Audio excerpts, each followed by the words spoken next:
Welcome to the tour of this Ram 3500 Promaster. This is the high roof, 159 wheelbase. As we move around, you can see we've added the flatline Vanco roof rack. And in that roof rack, there are 400 watts of rich solar panels. That's 200 watt panels. We have 2 of those up there. So those sit about an inch below the top of the roof rack. So they're nice and flush for wind resistance and just aesthetic. It's nice to not have your solar panels sticking up above your roof rack. As we move around, you can see the Method 703 rims, along with the Falcon Wild Peak AT3 tires that we put on this. On the rear of the van, you can see the Van Windows Direct awning style windows we've added. So those awning up, great for if it's sprinkling outside or something, you're not actually getting any water into the van. And those both have bug screens that pull down.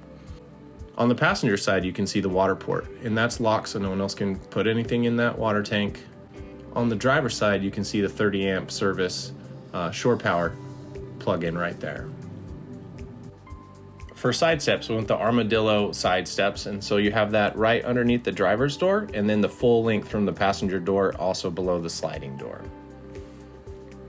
One cool thing on the new Promasters is the push button lock unlock on all the handles surrounding the vehicle. So the driver passenger doors both have this, so does the sliding and rear doors. So while the key's in your pocket, the proximity sensor knows that you have the key on you, and it will lock and or unlock the doors. So you can pretty much get in your vehicle, lock your vehicle, and start and run your vehicle without ever having to take the key out of your pocket. Just a feature we really love on this. Here you can see the Max Air fan and also the solar panels, as we mentioned before, sitting right below the top of this roof rack. As we get inside the cab of this Promaster, you can see the completely updated interior of the cab that they just started doing in 2022. With that is a 7-inch touchscreen display with wireless CarPlay, and also below that there's a wireless phone charger that you can just slip your phone in there and it automatically starts wireless charging. Also on that center console, you have a 110 outlet and multiple USB options in both USB-A and USB-C. And we'll move over to the digital dash on this one, digital speedometer, and we'll just cycle through some of the options for your display, including lane assist, navigation on the screen.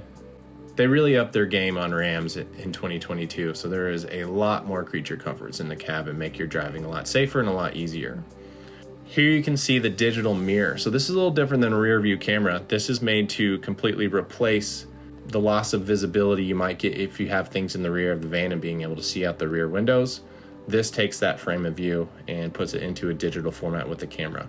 When it comes to the actual rear view camera, for reversing, you have a much wider field of view, as you can see here, so that you can back up safely and not worry about hitting anything. It also has the safety sensors that beep at you when you get too close to anything. This van also has an electrical parking brake instead of the old pull handle, so you can just pull that on, push that off, and it's just really convenient to use.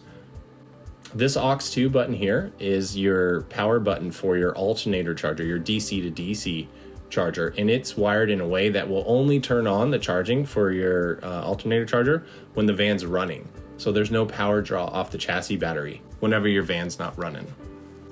Here in the footwell next to the driver's seat, you can see this boat hatch that we put in here. This gives you access to your master breaker for your alternator charger.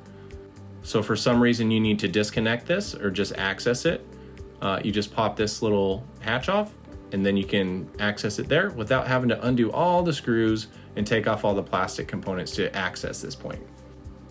Here you can see the rear windows and how this locks and how easy it is to open it up in its awning format and then pull down the bug screen. Here's the sliding door awning window, and you can see you just turn this knob and it opens right up. Also has the bug screen. As we move into the interior of the van, you can see that the driver and passenger seat both have factory swivels installed, so you can swing those chairs around and have additional seating within the van. These seat cushions are covered in Sunbrella material, so they're basically indoor-outdoor cushions used inside, but they're super comfortable and really durable. They're water resistant, and it's really easy to just pull the covers off and wash them if you get real dirty. Otherwise, you can just wipe them down with a damp rag and they clean up really nice. Underneath the driver and passenger seats, you can see the footstep, and that's where the heater is stored. Right behind the driver's side, that whole section can pop off if access to the heater is needed. All cabinets and bench seats are built out of Baltic Birch. We just really like the quality of that wood, and it's significantly stronger. All the upper cabinets have struts to hold and ease the closing of the door, and also Blum hardware that is also soft close. So as you can see, whenever you shut these, they just gently close until they hit their magnetic latch. The kitchenette also has a butcher block countertop. We also have matte black hidden fastener outlet plates for all of the outlets. And there's also a USB-A and USB-C port above the outlet here. It has a 2-burner induction cooktop that can be ran directly off the power bank without needing shore power. And we have a swivel faucet over our kitchen sink that has the built-in cutting board. And you can see it's actually really deep wide sink, which I think is very convenient for being able to wash dishes when you're out there boondocking. Here we have the Dometic 65 CRX fridge. Plenty of space in here, and one cool thing about this fridge is you can convert it to just be a freezer, or have it be a fridge and freezer, or just a fridge. Here's the gray water system on this fan. There's 10 gallons of gray water, 5 gallons in each can, with the Defender diverter valve above, so that valve is really easy to switch between the tanks. And each of the hoses in each of the cans also have connectors that you can put a plug in or put a cap on, so there's no spill ever whenever you're swapping tanks. We also left a perfect little space for a little trash can here. All of the lower cabinets use Blum hinges as well, and all of the drawer slides use soft close Blum slides. In the seating area of the van, we also added a pull-out table. So this pull-out table tucks underneath the bed, and there's a latch to keep it from rattling or keeping it from sliding out whenever you're driving down the road. The latch also engages when the table's fully extended, so it keeps your table in place. Right behind the sliding door is where we added the cabin light switch. So you can access that light switch from bed. You can access it right when you open the sliding door, so you don't have to actually enter a dark van in order to get to your main light switch. Then you'll see a USB port next to that switch.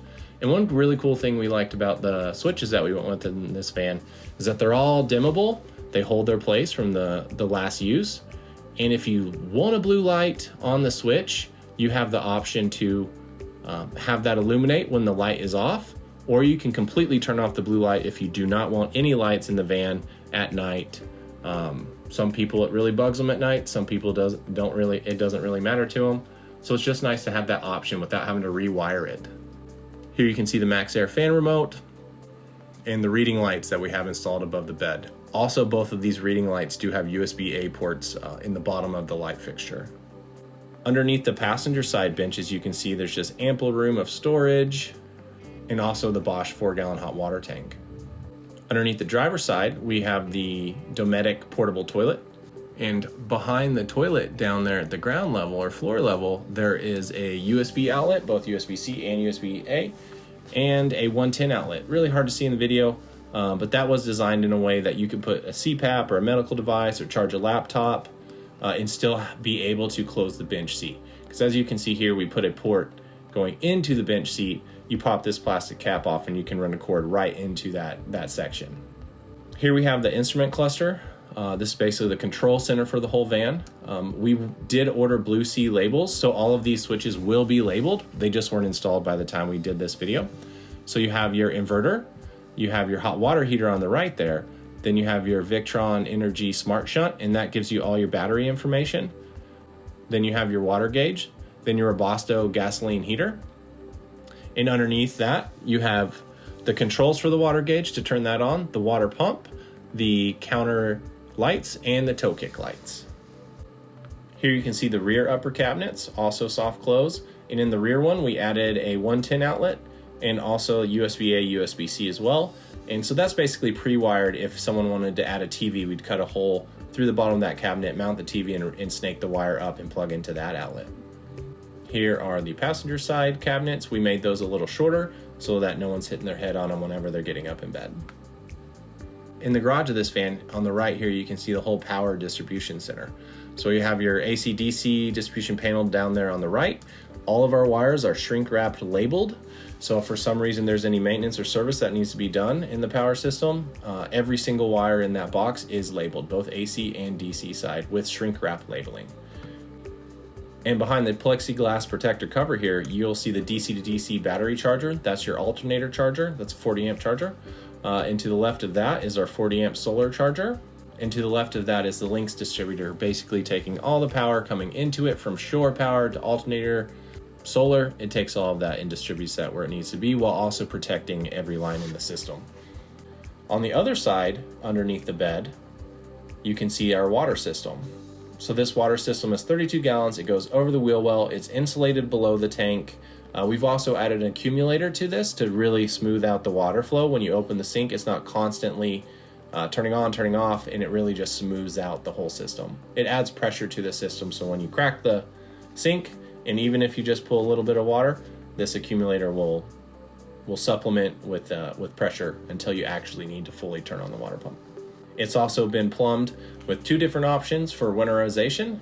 You can see the Schrader valve there for blowing air through the system, or the small black valve down to the right of that with the vinyl hose that allows you to pump antifreeze into the system.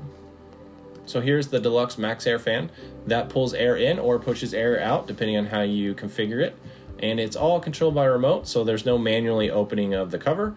It can also be used when it's raining or when you're driving down the road, which is really convenient for keeping moisture out of the van.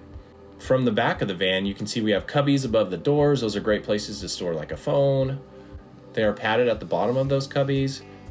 On the left, you can see the seeker fan. That can pivot and swivel in many different ways, and it has 3 different fan speeds. Super quiet, moves a lot of air. Underneath the bed, we've installed garage lights, which you can see by hitting this button. Also dimmable. And then the Renogy 3000 watt inverter is right next to that. And tucked back into the corner here, you can see we put an additional 110 outlet. So if you want to run a cord out of the back of the van, that's available there. On the right side, you can see the outdoor shower, and that has a dripless quick connect. So when you undo that hose, the entire contents of your water hose connected to the shower head doesn't dump out all over the place. Also has a marine grade mixer valve there that allows you to go from hot to cold and mixing. Below the shower connections is your hatch to access the drain for the van. And here you can see the valve to open that up, and it will drain through the floor. And that way, if you're done with your camping trip, you can open that valve and drain on your way home. Here's a closer look at the van cubbies on the rear doors. Great place to store phones, small knickknacks, and it's padded below. Here's a view of the van at night. With the toe kick lights, counter lights, there's just a lot of different options for lighting, and I think it's neat to see what the van looks like in the dark. So we're just gonna move through with a couple shots to show you what it looks like at night. Again, everything's dimmable. That's pretty much it for the tour. Please reach out if you have any questions, and thanks for taking the time to check out our build.